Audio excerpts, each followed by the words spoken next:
¿eh? Este hombre es Abraham Maslow. Y fue un psicólogo estadounidense que nació en 1908 y murió en 1970.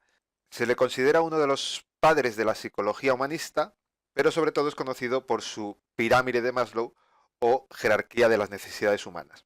Tiene 5 niveles y básicamente lo que Maslow decía es que ningún ser humano puede pasar al siguiente nivel sin tener cubierto el anterior.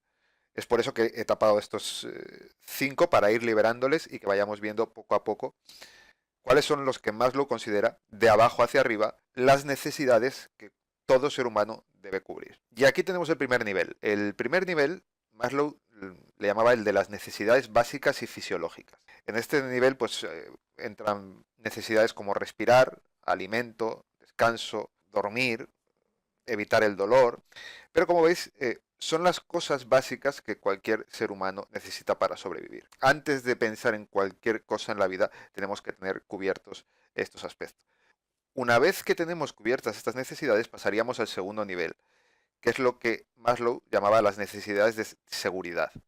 Y dentro de la seguridad, Maslow incluye la seguridad física, es decir, asegurar la integridad de tu propio cuerpo, tener salud, la necesidad familiar, de tener vínculos afectivos con un padre, una madre, la necesidad de recursos, como tener una casa, un dinero, un automóvil. Ahí también podríamos incluir la necesidad de protección.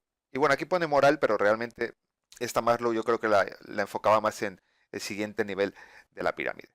Estos dos primeros niveles que hemos visto, el de las necesidades básicas y fisiológicas y el de las necesidades de seguridad, son los que podríamos llamar niveles físicos. Es decir, para sobrevivir todos necesitamos cubrir estos dos niveles. Pero es verdad que si no tenemos cubierto el de color naranja, el de las necesidades básicas y fisiológicas, no podemos centrarnos en cubrir el de seguridad. Es decir, tú no le puedes pedir a una persona que se preocupe por su salud, ¿eh? Que lo meteríamos en el segundo nivel, en el de seguridad, si no tiene que comer. Porque si no tiene que comer o si lleva días sin comer, va a comer lo primero que encuentre. Por eso me parece interesante esta forma en la que Maslow divide estas categorías, ¿no? Y en las que obligatoriamente tienes que completar una para pasar a la siguiente. Una vez pasadas las necesidades físicas, es donde empezamos a necesitar las necesidades psicológicas. Y aquí Maslow nos dice que todo ser humano, una vez que tiene cubiertas esas necesidades físicas, necesita esa necesidad de afiliación o de pertenencia. Ahí entran la amistad, el afecto, la pareja, las raíces, sentirse arraigado a algo, a algún sitio. Las relaciones sociales, somos seres sociales, necesitamos socializar. La de pertenencia a algún colectivo o algún grupo. Si os fijáis en estas necesidades de afiliación o pertenencia, sucede lo mismo que antes. Es decir, no podemos tener como necesidad principal en nuestra vida buscar pareja o amistades si ni siquiera tenemos un sitio donde vivir, unos recursos, y ya ni te digo si no hemos cubierto las necesidades básicas de abajo, ¿no? De la parte naranja. Así que una vez más, para mí se cumple el hecho de que para llegar a esta parte de la pirámide tenemos que haber cubierto las otras dos. Una vez tenemos cubiertas estas necesidades, las de afiliación o pertenencia, pasaríamos a la necesidad de reconocimiento. El autorreconocimiento, la confianza en uno mismo, el respeto por ti mismo y de los demás, el prestigio, los logros, el éxito, etcétera.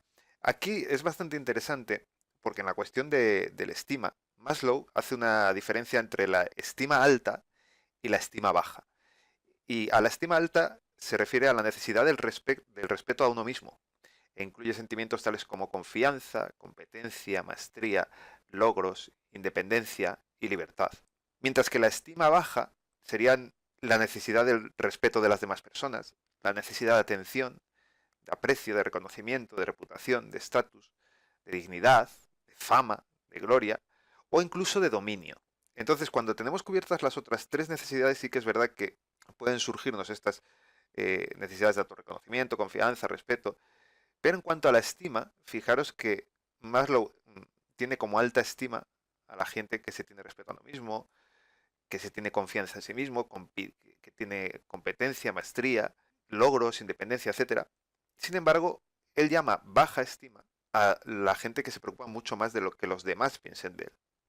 Necesidad de atención, aprecio, reconocimiento, reputación, estatus, dignidad, fama, gloria e incluso dominio.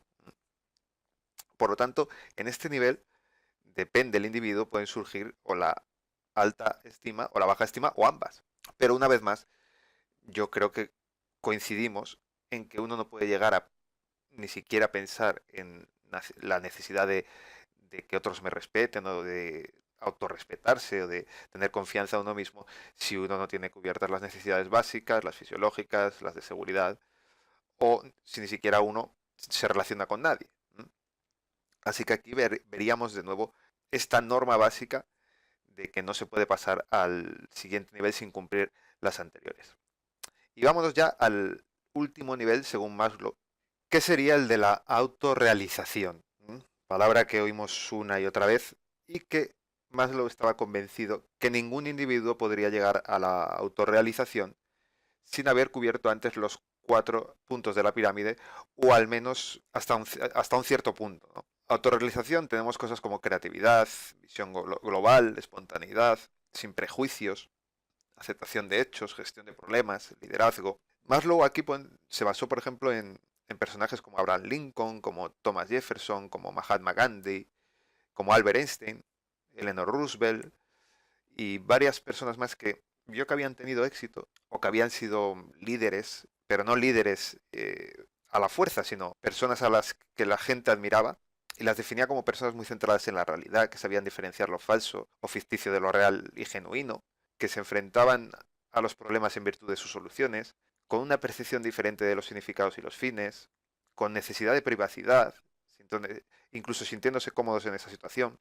independientes de la cultura y el entorno dominante, es decir, basados mucho más en sus experiencias y juicios propios, resistentes a la enculturación, no eran susceptibles a la presión social, eran inconformistas, sentido del humor no hostil, prefiriendo bromas de sí mismos o de la condición humana, buena aceptación de sí mismos y de los demás tal como son, sin ser pretenciosos ni artificiales, frescura en la apreciación, creativos, inventivos, originales, y con tendencia a vivir con más intensidad experiencias de la vida que el resto de la humanidad. Bueno, esto ya son cosas de psicología, yo creo. Pero sí que es verdad que para alcanzar este nivel de autorrealización, que iba a decir todos en la vida buscamos, pero tampoco es cierto. Yo conozco gente que está prácticamente contenta con tener los 3 primeros pilares de la pirámide completos y no les surgen esa necesidad de reconocimiento o de autorrealización. Y no está ni bien ni mal. Yo creo que tiene que haber personas de todo tipo en el mundo.